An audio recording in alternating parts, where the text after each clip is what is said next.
What's up mga kabit? Kamusta kayo guys? Ito nakabalik na ako ngayon ng Manila and syempre i-update ko na kayo about dito sa Herofi. Kasi dami na rin nagtatanong kung paano ba to, kailan ba to. Well, pag-usapan natin ngayon, panoodin muna natin yung trailer and here we go. What's up? What's up? What's up mga kabit?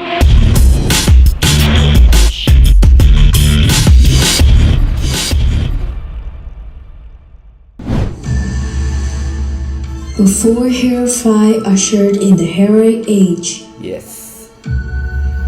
Check the natin. aftermath of the Big Bang had hidden many secret paths. What if Herofi's heroes find that path? Wow. Ayos. What if What the if? heroes knew they were living Ganda ng in gameplay multiverse nito yo. worlds? The merging of Herofi into Ganda. the Multiverse world will be the next big hit of the space. And every world will revolve around Herofi. Main character. There occurs the main character, rofi. Rofi. Rofi. Rofi. Herofi. Okay guys, ito yung free to earn. By the way guys, ito yung kinontent natin last week. Ito yung Herofi. Okay, ngayon yung nakita nyo na Rofi, ito yung kanilang token. Ngayon, i-update ko kayo, ano bang meron? Ano bang meron ngayon? Okay, pero bago yan, tingnan muna nga natin tong about sa game. Panoorin natin tong video. It began in a fantasy world with a magical power when you were red, and the one above all revocated. Ayos yung commentator eh. The war broke out between the gods who all were fighting to claim Sa mga hindi pa nakapanood nung content before guys, pwede nyo panoodin. One of the gods defeat the opponents and recruit all the heroes Okay rin eh. No? O si Monkey King to eh. to truly become the one above all. Para sa may pagka-Axie Infinity eh. Mas mataas lang talaga yung ano nito sa mga graphics. Being of God. Enjoy the victory of earning real money. Yan, pwede rin kumita syempre sa token Be nila. the first ones to join the open beta now. Whitelist din siya. Ayan, pasok tayo. Free to earn. Kahapon lang. Alright, let's go. Okay. Ang dami nilang partners, solid.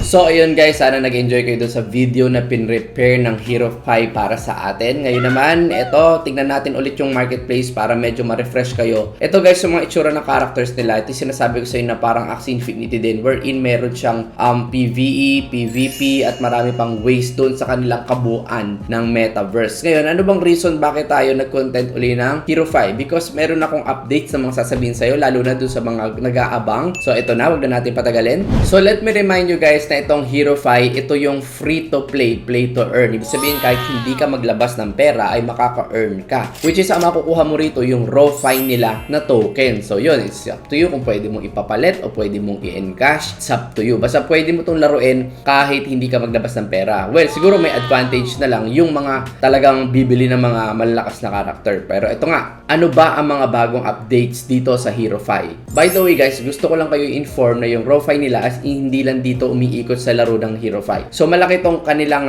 metaverse. Okay? So yon pwede nyo ring magamit sa iba-iba pa nilang channels ng kanilang game or mismo dun sa Ro. Ibig sabihin pwede mo magamit yung rofi sa loob at sa labas at sa buong metaverse ng laro at sa buong metaverse ni Herofi. So mag-start muna tayo guys sa rofi allocation. So sa isang buong araw, meron lang 288,000 ang dinidistribute sa buong metaverse. So, mas maraming na i-integrate doon sa loob ng laro. Syempre, mas malaki nagiging value ni rofi at mas malaki yung chance na makapag-earn ka. Dinidistribute yan guys based sa dami ng players na naglalaro. Syempre, law of supply and demand lang yan. The more na maraming naglalaro, syempre, the more na tumataas yung value. And by the way, hindi lang sa Herofi mismo yung nagagamit yung rofi. Hindi ka lang sa Herofi nakakapag-earn, kundi nakakapag-earn ka rin sa maraming games sa kabuuan ng Metaverse. Ang maganda rito guys, meron silang tinatawag na NFT travel travel tickets. Ginagamit itong NFT ticket para yung hero mo makapag-transport sa ibang world. Yun yung NFT LG Space Ticket, used to travel through the space portal. And by the way guys, yung ticket na yun, pwede nating matrade syempre sa marketplace. So dun sa mga nakapanood na ng Herofi natin, yung first review natin guys. So maganda guys, panoorin nyo muna yung first review natin ng Herofi para mas maintindihan nyo yung sinasabi ko. And of course, yung second update natin dito guys sa Herofi is yung rofi sale round. Kaya lang, kailangan syempre meron kang hero. By the way guys, itong round na to ay para lang sa mga merong Genesis heroes.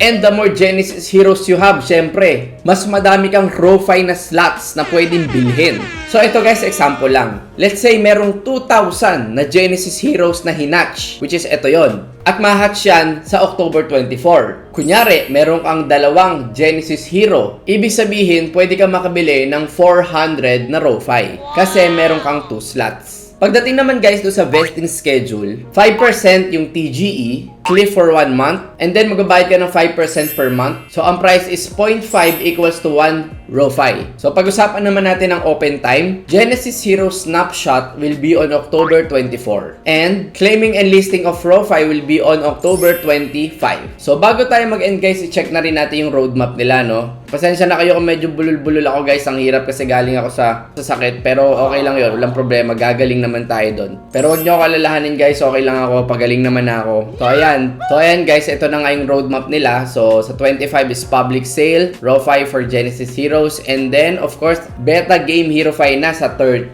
Okay. And then syempre sa November, public sale NFT space. Yun na nga yung travel tickets. And then sa 11 naman, 20 which will be, ayan na nga, Herofi official game. Makakalaro na tayo guys sa November 20. And then sa 30 naman, beta test for second game of Herofi Multiverse. Yung sinasabi ko sa inyo, hindi lang kasi si Herofi yung laro. Marami pa silang gagawing laro na magagamit mo yung rofi mo doon sa kabuuan ng multiverse nila. Kaya nga guys, kung makikita nyo rito sa December 20, i-release na syempre yung second game nila at pwede ka rin doon mag-benefit. But guys, of course, like ko sinasabi sa inyo, don't invest money you can afford to lose. And always do your own research. Kasi itong ginagawa ko guys is second part lang nung first review natin sa Herofi. Ngayon to sa mga hindi makagets ng mga sinasabi ko, I suggest panoorin nyo muna yung Herofi na unang content ko para mas maintindihan nyo kung ano yung sinasabi ko ngayon. Again guys, maraming salamat sa pagsama nyo sa akin. Pagpasensyahan nyo na at medyo namamalat ako at galing nga ako sa sakit, pero walang problema, i-update ko pa rin kayo kahit ganon. And marami pa akong NFT games na ibibigay sa inyo and updates this week. Okay, magpapagaling lang ako, pero kailangan kasi ma-update ko kayo dito sa Herofi. Kasi nga, nung gumawa rin ako ng content sa TikTok, nag-trending din yung video niya. And mukhang marami ang gustong maglaro. But again, thank you so much time mo. Thank you so much guys for subscribing sa channel ko. And of course, please hit yung notification bell kung gusto mo na lagi kang updated sa mga NFT games, sa cryptocurrencies, sa trade,